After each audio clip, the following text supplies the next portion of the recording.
What's up, Mavletic lovers and listeners, and welcome back to Maverick Postgame. We've got another full show for you today as Mesa football caps off a historic win. And women's volleyball flies over the Skyhawks. Not to mention another coach's corner with head football coach Tremaine Jackson. Plus, a blowout in women's soccer. And an otherworldly dominant performance by the men's soccer team. All of that and so much more as we move ahead into this recaps-packed episode of Maverick Postgame. So with that being said, I'm your host, Justin Platt. And I'm Estrella.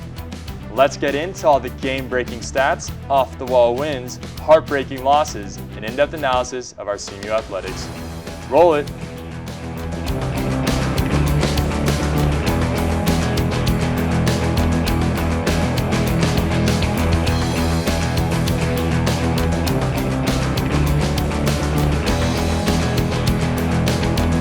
Hello everyone, once again, I'm Estrella. And I'm Justin Platt. Let's hop right in and take a look at all the Mavtastic action that took place this week here at CMU. CMU football exploded last Saturday in their game against Adams State.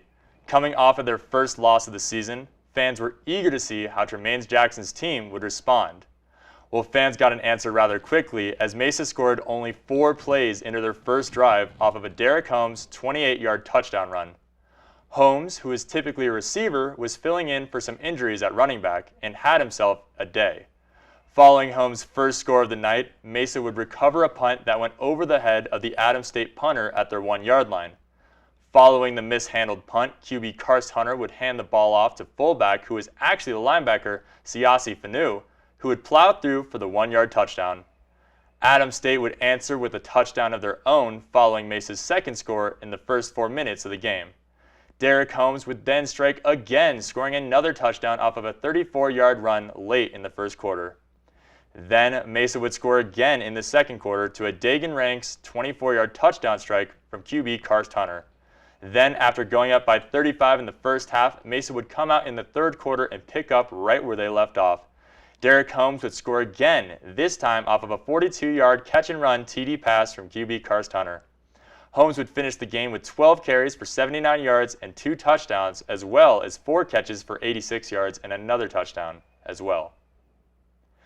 As a team, Mesa was incredibly disciplined. They would rack up 482 yards of total offense with 42 first-half points. The Maverick defense was also incredible as they would limit the Grizzlies to just 182 yards of offense and force them to go 4 of 17 on third down. They also forced Adams State into punting the ball 9 times, blocking 2 of them. D'Angelo Lindsley would intercept his first pass of the season, while Eugene Bowman would have 2 pass breakups, a fumble recovery, and a blocked field goal, all in the first half. Mesa would also collect 22 first downs in their 49-14 victory. Mesa's biggest issue was penalties, as they accrued 13 for 133 yards, surely something they will have to tighten up in the future. Mesa is now 4-1 on the year and will travel to Durango to face the Fort Lewis Skyhawks next week. Following their massive victory, we got to sit down with head coach Tremaine Jackson to talk about not only his team's victory, but another significant moment in the game. Hello everyone, and welcome back to Coach's Corner. Once again, I'm joined by Tremaine Jackson, the head football coach here at CMU. Coach, thank you so much for joining me, and congratulations on your 49-14 win over Adams State. Appreciate it, Justin. Always glad to be here. Before we get into the game, I want to talk about something a little more on top of it. This is the first time in RMAC history where 2 black head coaches have faced off in Jarrell Harrison for Adams State. Do you believe there's any significance in that for you? I do. I think it was a really big day, not just for our 2 institutions, but for our conference. I think it was a really big day for Division II football. That story is common throughout Division II, and I was glad that we got a chance to recognize that. Well, it's certainly an amazing thing to see. That, along with the game itself, you guys were up. You put up 42 points in the first half. What do you believe was the biggest factor in your win this week? I think we just started fast. We started fast. We executed in all phases early. Our kids played extremely hard, and we made plays when they had to be made. And so I think that's what did it. And then just a question. You're up by 35 at halftime. What are you telling your team in the locker room to keep them engaged? Yeah, stay focused. It's the first time we as a program since I've been here have been up that much at halftime. So we talked about just staying focused. keeping the mission, keeping the main thing, and just keeping our foot on them. And so that's what we wanted to do. Is there any particular player you're pretty proud of during that game? Yeah, Derek Holmes.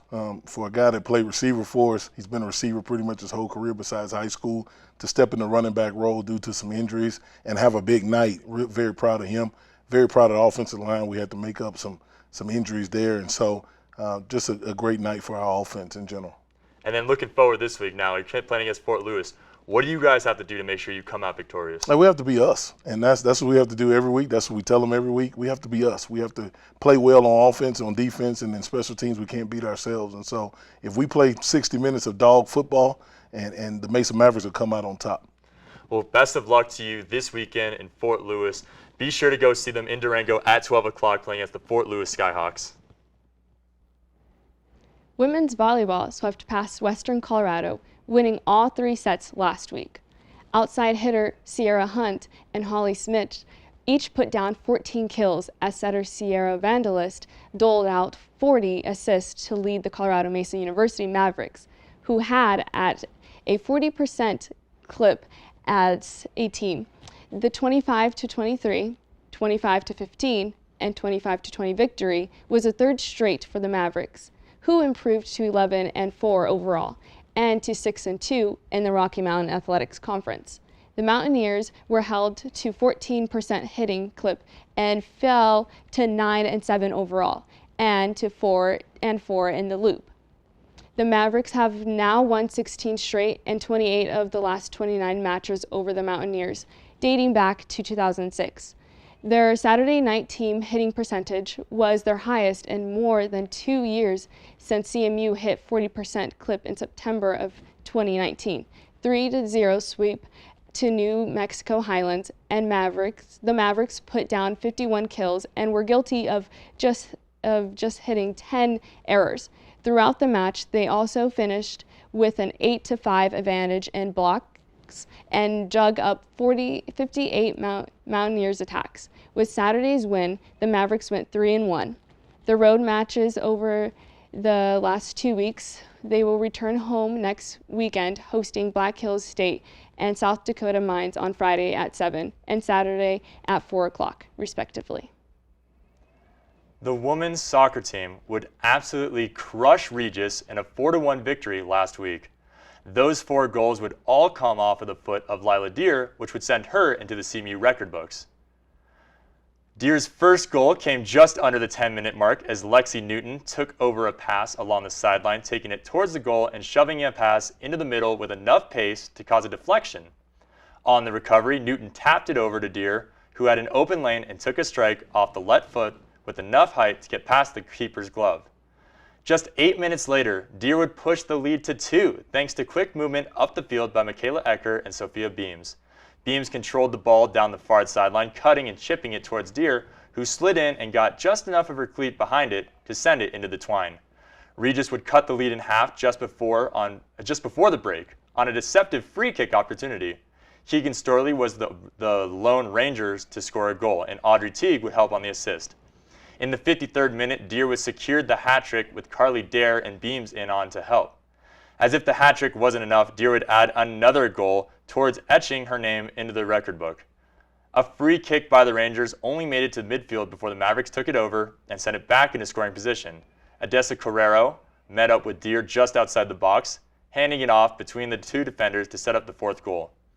As a team, Mesa took 15 shots on goal to Regis's 2 and had 23 total shots to Regis's 7. Regis did have 11 saves to Mesa's 1, which is understandable given the rarity at which they shot. Mesa did have 7 offsides, which will be something they will have to be aware of and try to fix moving forward. Speaking of moving forward, Mesa will look ahead as they prepare to take on Fort Lewis in Durango this Friday. Men's soccer was legitimately unstoppable in their last game this week against Adams State.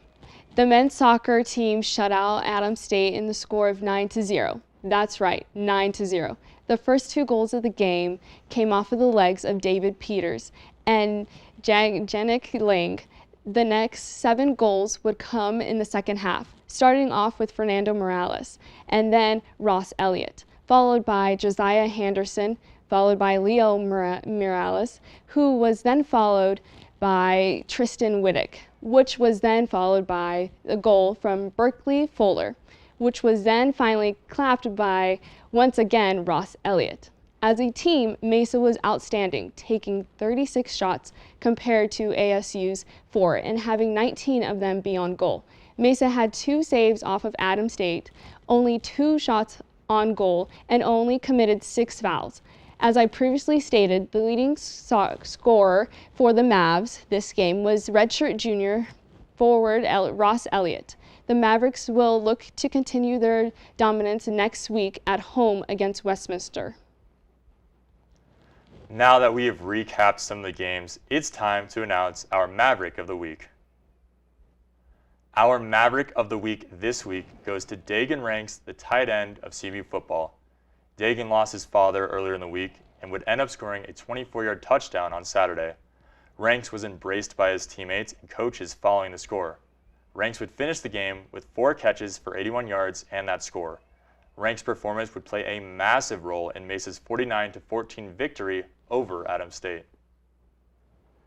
We send our condolences to Dagan and his family and congratulate him on his outstanding performance and win over Adams State. All right, after recapping the games this week, it's time for our closing thoughts. My closing thoughts are 1,000% on the men's soccer team. 9 goals? 9 goals, are you kidding me? That is absolutely ridiculous number for soccer. That score against Adams State, as well as their 7-goal victory of Colorado Christian, shows just how dominant this team can be on offense and defense. They are 10-2 on the season, and I believe they're just getting started. Well, you're totally right, Estrella. The Maverick men's soccer team is a legit champion contender, and I look forward to watching them progress this season. As far as my closing thoughts, we heard about it in the Coach's Corner. In the football game between CMU and Adams State, it was the first game in Rocky Mountain athletic history between 2 black head coaches, that being Tremaine Jackson for CMU and Jarrell Harrison for Adams State. Not to mention, next week's matchup with Fort Lewis will feature another black head coach and Darius Smith, which makes up 3 of approximately 10 black head coaches in Division II schools outside of HBCUs. While it's not certainly where we want to be, it is great to see more coaches getting equal opportunity regardless of the color of their skin. And the game last Saturday was historic and a step in the right direction nonetheless. Well, now that we have wrapped up all the action from this week and given our closing thoughts, it's time to close the show. Thank you everyone so much for joining us this week on Maverick Postgame. I'm your host, Justin Platt. And I'm Estrella Como. We hope to see you again next week on an all-new episode of Maverick Postgame. Stay safe, study hard, go to a game or two, and of course, have yourselves a Mesa amazing day.